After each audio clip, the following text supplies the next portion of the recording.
Hello दोस्तों, कैसे हैं आप सब। आई होप आप सब अच्छे होंगे और अपनी पढ़ाई लगन से कर रहे होंगे। तो मैंने ये टॉपिक लिया है कृषि के विभिन्न प्रकार, जो हमारे यूपी पुलिस के जो जीके जीएस का सिलेबस में विश्व का भूगोल है उसमें से क्वेश्चंस लिया है। तो इसमें आपको ये रीजनिंग में भी कभी कभी देखने को मिल जाता है एनालॉगी के लिए। इसके लिए भी आपको याद होना चाहिए, तभी आप एनालॉगी क्वेश्चंस कर सकते हैं, क्योंकि एनालॉगी का भी इससे क्वेश्चन पूछ देता है।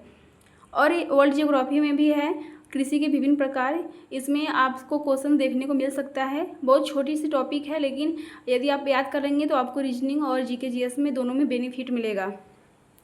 तो आइए देखते हैं कि हमारे कृषि के विभिन्न प्रकार।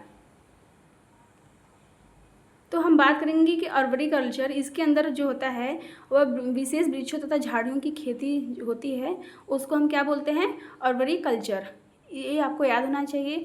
बस अपने कॉपी में नोट करके आप डेली आप जो भी जीके जीएस का डेली आप नोट बना रहे हैं, कर रहे हैं, उसको आप एक दो बार बस पढ़ना है। पढ़ते पढ़ते आपको याद हो जाएगा, रटना नहीं है, पढ़ते पढ़ते ही आपको याद हो जाएगा। अब हॉर्टिकल्चर की बात करें तो जो हमारा हॉर्टिकल्चर है वो किससे है, फलों से है। और फ्लोरिकल्चर फूलों की खेती है। फ्लोरिकल्चर तो आसानी से याद हो सकता है, फूल है, इसमें भी फ है, इसमें भी फ है। अब इसे याद कर सकते हैं कि फ्लोरी फ्लावर, और फ्लावर मीन्स फूल होता है, तो फ्लोरिकल्चर फूलों की खेती। तो ये हमारे पॉइंट हो गए। अब हमारा नेक्स्ट है AP culture. AP culture exam में बहुत बार पूछ चुका है। तो एपी कल्चर हमारा किससे है, शहद से है। शहद से या मधुमक्खियों के पालन से भी बोल सकते हैं, क्योंकि एपी कल्चर में मधुमक्खियों से पालन करके ही तो शहद निकाला जाता है, इसलिए चाहे शहद या मधुमक्खियों के पालन से। अक्सर एग्जाम में मधुमक्खियों का पालन देता है। इसमें मैंने लिखना भूल गई हूँ, तो मैं आपको बता दे रही हूँ कि एपी कल्चर जो है मधुमक्खियों के पालन से। और ओलवी कल्चर की बात करते हैं तो जैतून कृषि। और ओलवी, आपने अगर जैतून का तेल देखा होगा तो उस पर ऑलिव लिखा रहता है, तो उससे ही मतलब होता है क्या, जैतून की खेती, ओलवी कल्चर। पीसी कल्चर की बात करें तो PC culture most important. PC culture में मछली का पालन किया जाता है, या मछली के बारे में के अध्ययन को क्या बोलते हैं, पीसी कल्चर बोलते हैं। अब हमारा सेरीकल्चर क्या होता है, सेरीकल्चर सहतूत। आपको हम बता दे रहे हैं, आपको कौन कौन सा याद होना मोस्ट इम्पॉर्टेंट है। तो ओल्वी कल्चर, पीसी कल्चर, मैंने इसमें जो ज़्यादा एग्जाम में पूछे हुए हैं और जो मोस्ट इम्पॉर्टेंट मैंने उसको ही लिया है, तो इसलिए आप हो सकेगा तो पूरा याद कर लीजिएगा, तभी आपको एग्जाम में मिलेगा। क्योंकि चाहे जो एक पूछ देता है तो आपको पूरा तो याद करना पड़ेगा।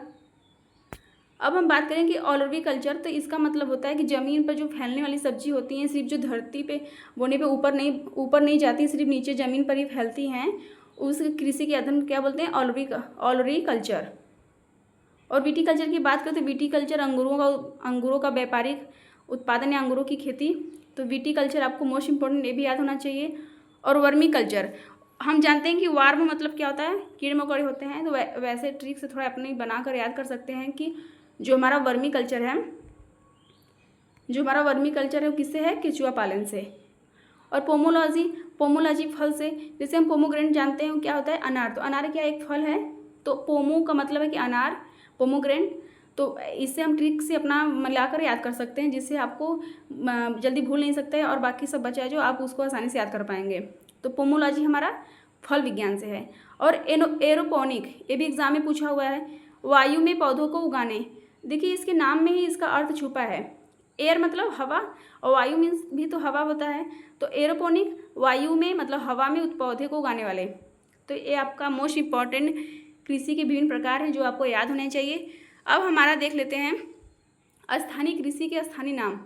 जैसे कि हमारे यहाँ उत्तरी पूर्वी जो भारत है उसमें हमारा झूम कृषि होता है। झूम कृषि का मतलब है कि पेड़ पौधों को काट कर वहाँ पे खेती किया जाता है, फिर उसके बाद जब उसकी उर्वरता खत्म हो जाती है तो फिर किसी और जगह पे फिर जाकर पेड़ पौधों को काट कर स्थानीय कृषि किया जाता है, तो इसको ही बोलते हैं स्थानीय कृषि। तो हमारे उत्तर भारत में क्या बोलते हैं, झूम कृषि। ये भी पॉइंट आपको याद होना चाहिए। अब तुंगिया की बात करें तो तुंगिया जो है स्थानीय कृषि वो कहाँ पे होती है, तो मैं यहाँ पे नोट डाउन करना भूल गई हूँ। तो ये हमारा म्यांमार में होता है। कहाँ पे, म्यांमार में। तो ये आपको पॉइंट याद होना चाहिए, म्यांमार में। और लद्दाख की बात करें तो लद्दाख बहुत बार एग्जाम में पूछ चुका है, तो मलेशिया व इंडोनेशिया में। और झूमिंग की बात करें तो झूमिंग, भारत में जो भी कृषि होती है स्थानीय कृषि होती है उसको क्या बोलते हैं, झूमिंग ही बोलते हैं। ये भी बहुत बार एग्जाम में पूछ चुका है।